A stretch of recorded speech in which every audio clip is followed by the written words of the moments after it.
Hello everyone, once again welcome to the YouTube channel.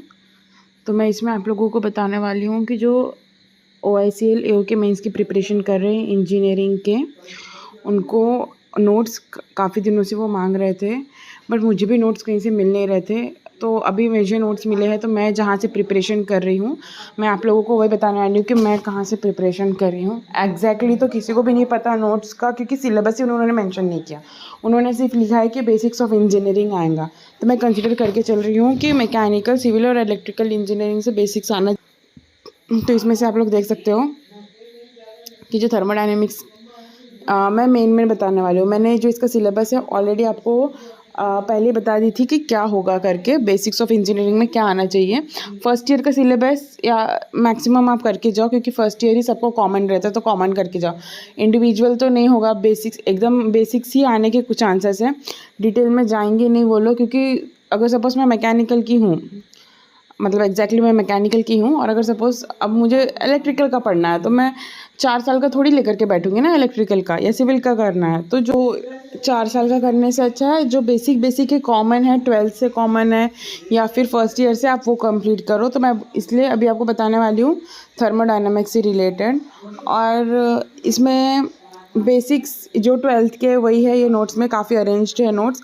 अगर आपको notes चाहिए तो मैं डिस्क्रिप्शन में टेलीग्राम का चैनल दे रही हूँ, आप वहाँ से ज्वाइन करके नोट्स ले सकते हैं। बाकी सब्जेक्ट्स के भी मैं शेयर करूँगी इंपॉर्टेंट जो मैं प्रिपेयर करके जा रही हूँ।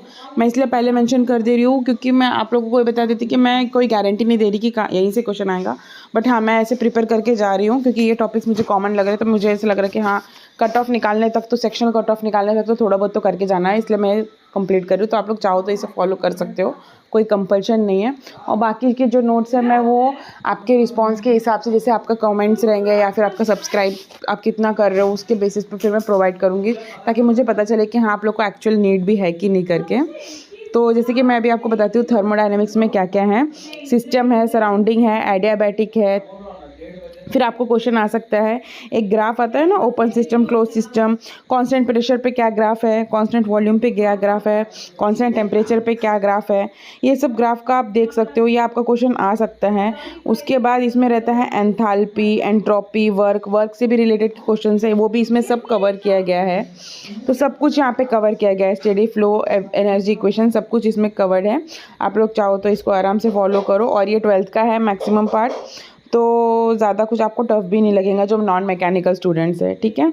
उसके बाद ये प्रॉपर्टीज़ ऑफ स्टीम करके गिवन है, ये तो 12th में नहीं था, लेकिन जो मैकेनिकल है वो मैं उनको बोलूँगी कि आप ज़रूर रीड करके जाओ, बिकॉज आपको रिवीजन ही करना पड़ेगा। एक उतने लेवल का क्वेश्चन नहीं आएंगे शायद से, नॉन टेक का एग्जाम है तो टेक्निकल के लेवल ज़्यादा हार्ड नहीं जाते हैं। तो आपको अगर आता है ये सब्जेक्ट तो आप ज़रूर रीड करके जाओ, वरना वो स्किप करके दूसरे सब्जेक्ट पकड़ो जो आपको कॉमन थे, ठीक है। तो मैकेनिकल से थर्मोडायनेमिक्स तो आप करके जाओ। उसके बाद वाले हैं वो सेंट्रॉइड, मोमेंट ऑफ इनर्शिया, मतलब ये सबके लिए कॉमन, सिविल वाले नहीं, मैं सिर्फ उनको बता रही, मेंशन की स्पेसिफिक, लेकिन ये सबको कॉमन करके जाना है। तो आप सिविल के सेक्शन से आप ये करके जा सकते हो, नॉन जो बाकी अदर्स भी है। Centred on moment of inertia, because ये आपको 12th में भी था और फर्स्ट ईयर में भी था कि रेडियस ऑफ गायरेशन क्या है, सेंटर ऑफ ग्रेविटी क्या है, अलग अलग चीज़ की सेंटर ऑफ ग्रेविटी कितनी होती है, कहाँ पे होती है, जैसे रेक्टेंगल हो गया, स्फीयर हो गया, वो करके जाओ। मोमेंट ऑफ इनर्शिया का इक्वेशन करके जाओ।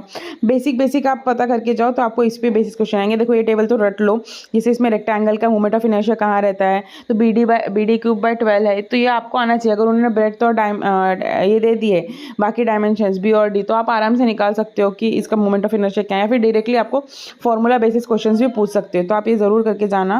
रेडियस ऑफ गायरेशन इसमें कवर्ड है, बाकी ज़्यादा कुछ नोट्स नहीं है, नोट्स भी काफ़ी सिस्टमैटिक वे में है। तो आप मैकेनिकल से एक थर्मोडायनेमिक्स और सिविल से आप सेंटर और मोमेंट ऑफ इनर्शिया, सेंट्रॉइड, आप ज़रूर करके जाना। उसके बाद मैं इलेक्ट्रिकल का बताती हूँ। इलेक्ट्रिकल के इसमें नोट्स नहीं है मैं, लेकिन इलेक्ट्रिकल का फर्स्ट यूनिट का जो किरचॉफ्स लॉ है और बाकी जो भी इंपॉर्टेंट है, मैं उसकी भी नोट्स इसमें प्रोवाइड कर दे रही हूँ। और बाकी भी मेरे पास नोट्स हैं अकॉर्डिंगली कि जैसे आप लोग को सब्सक्राइब कर रहे हो और जैसे वीडियोस को लाइक और कमेंट कर रहे हो, उसके बेसिस में आपको दूंगी। बाकी आप अच्छे से प्रिपरेशन करो। All the best to everyone. कुछ भी डाउट है आप मुझको कमेंट करके पूछ सकते हो, जहाँ तक हो सकता है मैं आपको ज़रूर हेल्प करूँगी। बाकी नोट्स प्रोवाइड कर दे रही हूँ, पढ़ाई पे लगे रहो, और आपके पास अगर कुछ होगा तो ज़रूर शेयर करना। और that's it for today. Stay tuned guys, subscribe the channel. Thank you.